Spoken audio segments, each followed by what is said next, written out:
प्रिय श्रोतागण, आप सबका स्वागत है इस पावन यात्रा में। ये केवल कोई साधारण कथा नहीं, बल्कि माँ दुर्गा की अनंत महिमा का अनुभव है।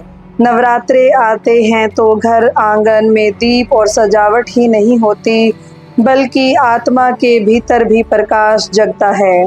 आज हम आपको ले चलेंगे उस अद्भुत कथा में जहां माँ दुर्गा के प्रथम स्वरूप शैलपुत्री की महिमा छिपी है। तो आइए, हृदय को निर्मल कीजिए, मन को श्रद्धा से भर लीजिए और आरंभ करते हैं नवरात्रि के पहले दिन की कथा। नवरात्रि का महत्व।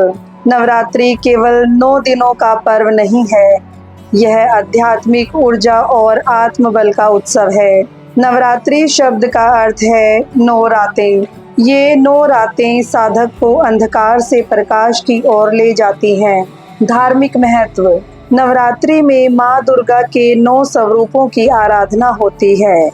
हर दिन एक अलग शक्ति की उपासना कर भक्त जीवन की बाधाओं को दूर करता है। आध्यात्मिक महत्व। नवरात्रि आत्मशुद्धि का पर्व है। उपवास और साधना से मनुष्य अपने भीतर की नकारात्मक शक्तियों को जीता है। यह पर्व हमें बताता है कि असली युद्ध भीतर के राक्षसों, क्रोध, लोभ, मोह और अहंकार से है। सांस्कृतिक महत्व। नवरात्रि पूरे भारत में अलग अलग रूपों में मनाई जाती है। गुजरात में गरबा और डांडिया, बंगाल में दुर्गा पूजा, उत्तर भारत में रामलीला, सब इसी पर्व का हिस्सा है। यह समाज को एकता और भक्ति से जोड़ता है। वैज्ञानिक दृष्टि से इस समय ऋतु परिवर्तन होता है। वर्षा ऋतु समाप्त होकर शरद ऋतु का आगमन होता है। उपवास से शरीर की प्रतिरोधक क्षमता बढ़ती है और पाचन तंत्र को विश्राम मिलता है। सकारात्मक ऊर्जा पूरे वातावरण में फैलती है। पहले नवरात्रे की कथा माँ शैलपुत्री। बहुत समय पहले की बात है। राजा दक्ष प्रजापति, जो ब्रह्मा जी के पुत्र थे, उनकी एक अत्यंत तेजस्विनी और सुंदर कन्या थी, सती। सती भगवान भोलेनाथ को पति के रूप में प्राप्त करना चाहती थी। कठोर तपस्या के बाद उन्होंने शिवजी से विवाह किया। लेकिन एक दिन राजा दक्ष ने एक विशाल यज्ञ का आयोजन किया। दक्ष अहंकारी थे और उन्हें शिवजी का तपस्वी रूप कभी पसंद नहीं था।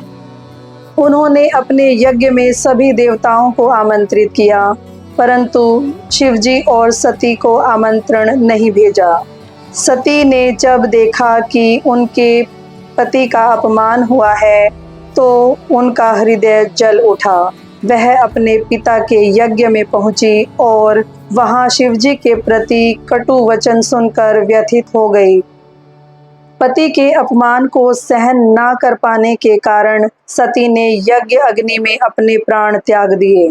शिवजी को जब यह समाचार मिला तो वे शोक और क्रोध से व्याकुल हो उठे। उन्होंने सती के मृत शरीर को कंधे पर उठाकर तांडव करना शुरू कर दिया। पूरा ब्रह्मांड कांपने लगा। देवताओं ने भगवान विष्णु से प्रार्थना की। विष्णु ने अपने सुदर्शन चक्र से सती के शरीर के टुकड़े कर दिए। जहां जहां सती के अंग गिरे, वहां शक्तिपीठ बने शैलपुत्री अवतार। इसके बाद सती ने हिमालय राजा के घर में पुनर्जन्म लिया। वे हिमालय और मैना देवी की पुत्री बनी। हिमालय की पुत्री होने के कारण उन्हें शैलपुत्री कहा गया। माँ शैलपुत्री का स्वरूप अत्यंत सुंदर और दिव्य है। वे नंदी बैल पर सवार रहती हैं। दाहिने हाथ में त्रिशूल और बाएं हाथ में कमल होता है। उनके माथे पर चंद्रमा की कोमल ज्योति दमकती है। माँ शैलपुत्री साधकों को अटल विश्वास, स्थिरता और जीवन की नई शुरुआत प्रदान करती हैं।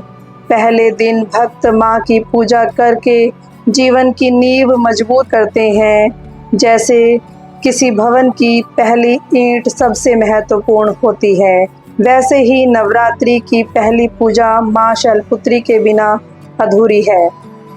पूजा विधि और महत्व। कलश स्थापना। पहले दिन कलश स्थापित कर माँ को आमंत्रित किया जाता है। घट में जल भरना यह जीवन और ऊर्जा का प्रतीक है।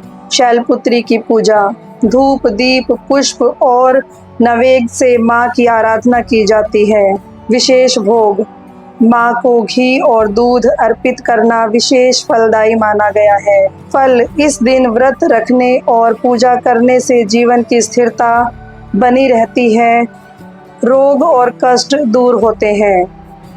दार्शनिक संदेश माँ शैलपुत्री का संदेश है कि जीवन की शुरुआत धैर्य, संयम और स्थिरता से करनी चाहिए। साधक के लिए पहला कदम है अपने मन को स्थिर करना। जब तक मन स्थिर नहीं होगा तब तक साधना सफल नहीं हो सकती। इसलिए नवरात्रि के पहले दिन माँ शैलपुत्री की पूजा अनिवार्य मानी गई है। प्रिय श्रोताओं, आज हमने सुनी नवरात्रि के पहले दिन की कथा, माँ शैलपुत्री की महिमा। ये कथा केवल प्राचीन इतिहास नहीं बल्कि यह हमें सिखाती है कि जीवन की शुरुआत श्रद्धा और स्थिरता से करनी चाहिए। जब आधार मजबूत होता होगा तभी साधना और जीवन की इमारत ऊंची खड़ी होगी। कल हम आपको सुनाएंगे नवरात्रि के दूसरे दिन की कथा, माँ ब्रह्मचारिणी की। तब तक माँ शैलपुत्री का स्मरण करते रहिए और अपने मन को पवित्र बनाए रखिए। जय माता दी। धन्यवाद।